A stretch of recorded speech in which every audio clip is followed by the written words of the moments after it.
Good morning.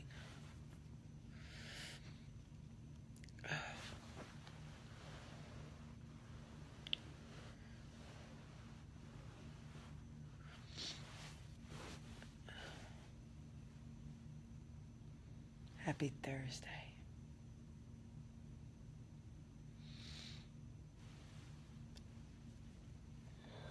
Good morning. Good morning. I haven't even had coffee yet.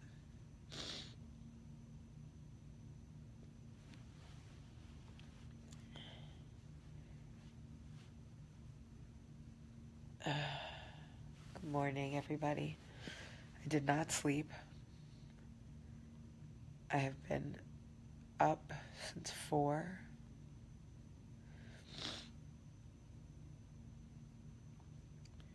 So, good morning, and welcome to Coffee Talk. My stomach hurts.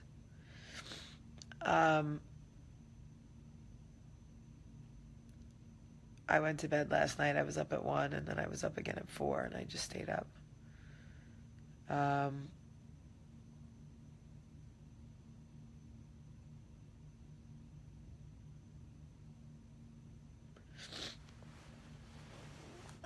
I don't know what time it is here, like 5 something.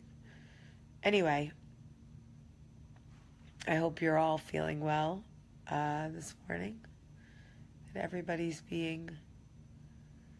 having a good day so far. I want to tell you guys something that I never told anybody before. And I think I realized it last night. But I really hope that my truth can set somebody else free from maybe what they're feeling. I do have a lot on my mind. Sorry, the wireless goes in and out here a little bit, so I apologize for that. Okay, so let me just get started. I'm okay, but I just want to talk to you a little bit about me. As you know, when I was 17, I watched my father die, and that was scary. But it was not as scary as watching my mother feel helpless. My mother felt completely helpless after my father died. She struggled to learn how to fill out her checkbook or take care of the kids by herself, run a household, make decisions. And that really scared me. Seeing my mom scared and confused was really hard for me. And I decided in that moment, I would never, ever, ever be the girl or the woman who needed anyone. Because what that experience had taught me was people die or they leave. And that's just the truth. So I created a world for myself where I didn't need anybody. And I thought it made me strong. Really. I thought it made me strong. I thought the fact that I could do everything on my own made me strong. And so anytime I felt that people were trying to help me or work with me or build me up, I got internally terrified that somehow I would rely on them or need them for my success in anything, and I would self-sabotage it. I would self-sabotage fast because I never wanted to get into a situation where I relied on other people. And that behavior in and of itself is very destructive. And it takes a lot of energy to constantly try to protect yourself from people leaving or dying or disappointing you or failing or whatever. And the interesting thing is that my dad died. He didn't leave. He didn't disappoint me. I mean, his death was disappointing, but it wasn't something he did on purpose. Yet I somehow I took that one isolating incident and I manifested this whole world where I could not allow anybody to contribute anything in my life because I had to be the one to do it all. And then I became known for that. I became known as the girl who could make it all happen by herself. And that became a self-fulfilling prophecy where I just continued to feed on the energy of those who built me up as some sort of magician. And I self-sabotage every single good opportunity in my life. I do whatever I have to do in my mind to put myself in a position of power so that I can't be hurt, I can't be disappointed, I can't be left out. And it doesn't work. The world is not built like that. We are not meant to go through life doing it all by ourselves, all the time, every day, for every decision, in every capacity. We don't get a special prize for doing it all by ourselves. We don't, there's no, it's a way of controlling your life. And a lot of times that control leads to failure of good things that we just don't believe we deserve. It's like deep down inside, we are struck by some incident in our lives. Mine was the death of my dad, but there are a million it could be, where part of us feels less than because we've had that experience. It's like, I always felt like the marked girl, the girl whose dad died. And then to overcompensate for that, I was the magic girl who could make anything happen. I could do everything and anything.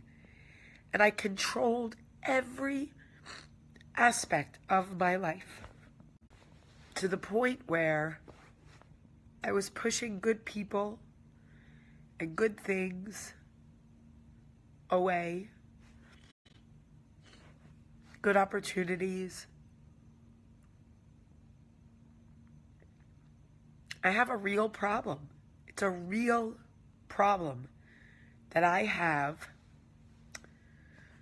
with sort of positioning myself as the girl who doesn't need anyone. So, you know, if this one doesn't want to help me, or this one doesn't want to work with me, or this doesn't go right, no problem. I don't need her. I don't need him. I can do everything myself. The truth is you can't. You just cannot. It's not physically possible to do everything yourself. And sometimes I get so angry. Had anybody had the wherewithal or the foresight when I was 17 to say, this isn't normal, Jamie. It's not normal. Don't let this define you. Don't let this impact the way you love or the way you care, the way you participate. Parents dying, your mother spiraling out of control. It's not normal. I was so impacted by my experience that it's ruined my ability to let anybody help me do anything. It's like the most self-destructive behavior.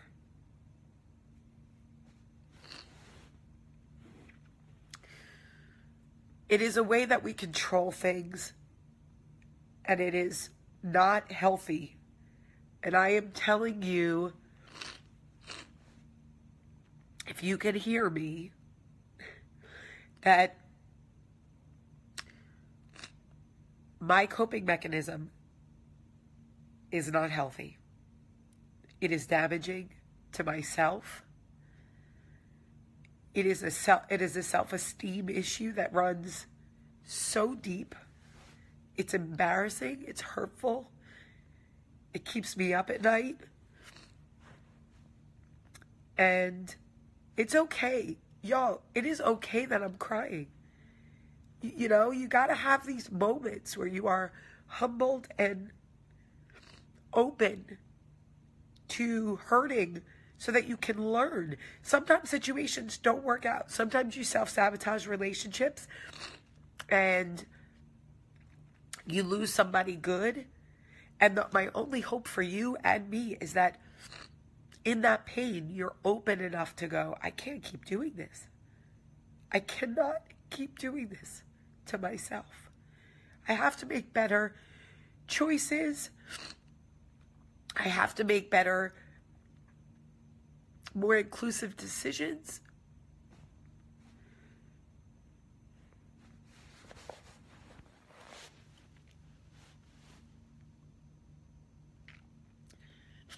I know exactly where my self-sabotaging comes from.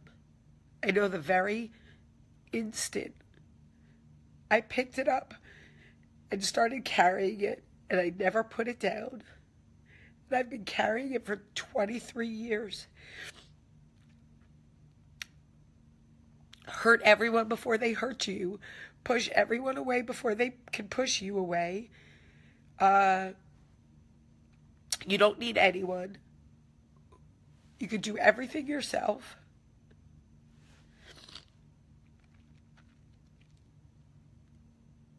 And I am flawed in this way. I am incredibly flawed in the way that I perceive help and support. It's like I'm angry at the world for not giving it to me when I needed it. So I refuse to accept it in any other capacity. I mean, how little sense does that really make? I'm angry because when I needed it, no one gave it to me. So I created a life where I would never need it again. It doesn't make any sense.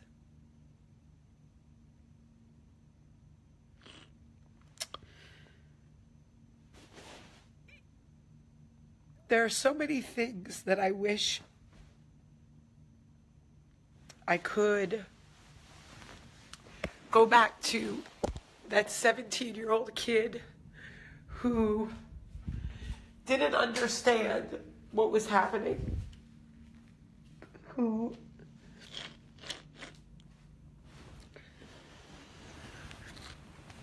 didn't have God and didn't have support, and say to her, you can't harden yourself to the world. But there was no talking to her. She was bound and determined to never, ever, ever feel that helpless again. And it's so frustrating to me. And listen, yesterday I read a story about a woman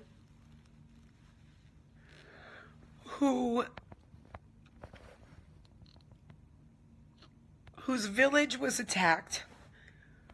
Her father and brother were shot in front of her, and they ripped her 16-month-old baby out of her arms and threw him into a fire, and then she was gang raped. And I thought, you know what, Jamie? You need to get a grip. And you need to, like, really put things in perspective. And then I thought, nope, that's just another way for me not to deal with my shit.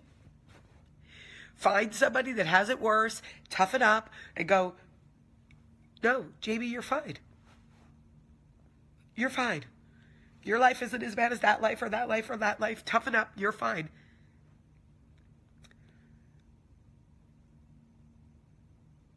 To anybody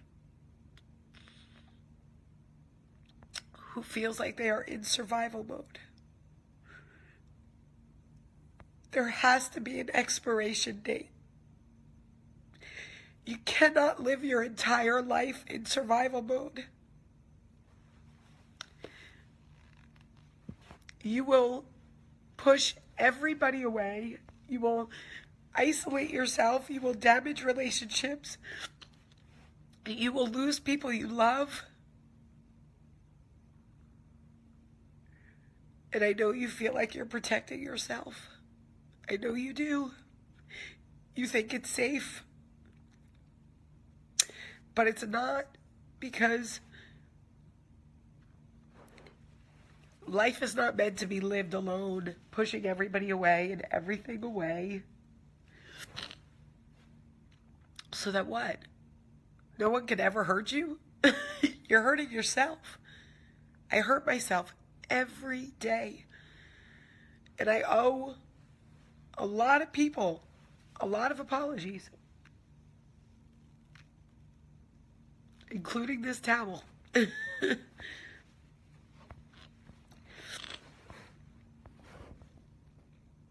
Look, at the end of the day,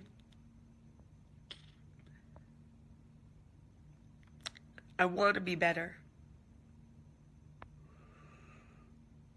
I really do.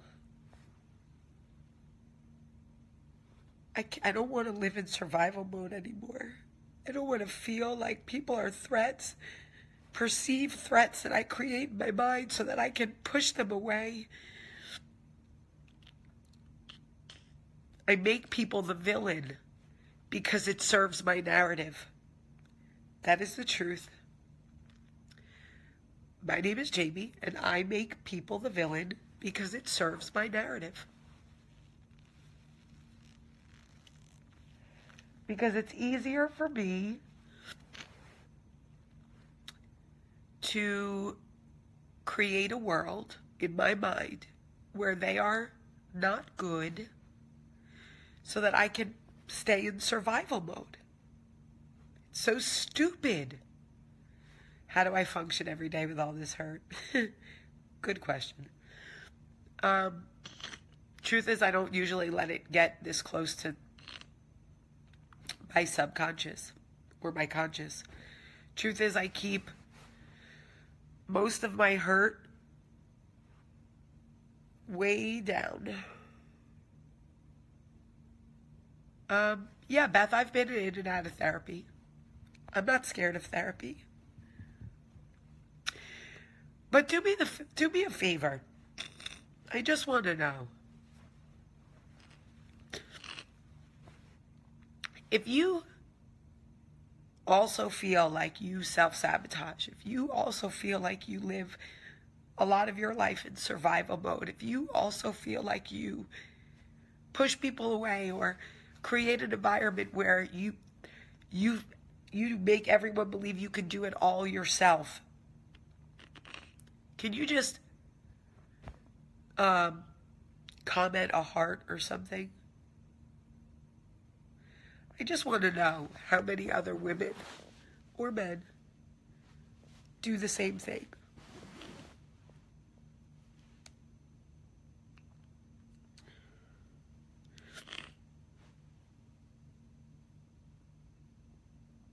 Yeah.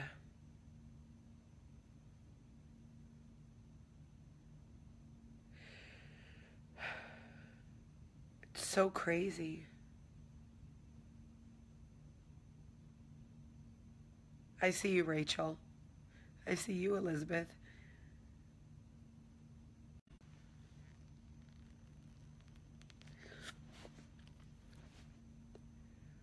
Uh, it's amazing. It's amazing. It's too painful. I don't want to do it anymore. I just don't want to do it anymore. I would rather just be the woman that's super vulnerable and meets another woman and goes, listen, I'm not great at this. I want to be, but I'm not.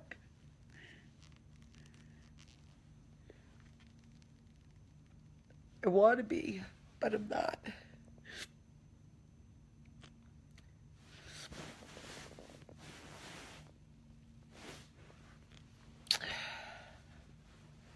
It's crazy. It's crazy. Okay. So, that is my truth today. It's a hard one. And actions have consequences. And that's just a fact. All right. I love you guys. Thank you for listening. Thank you for being here. I love you so much today. Have a great, great day.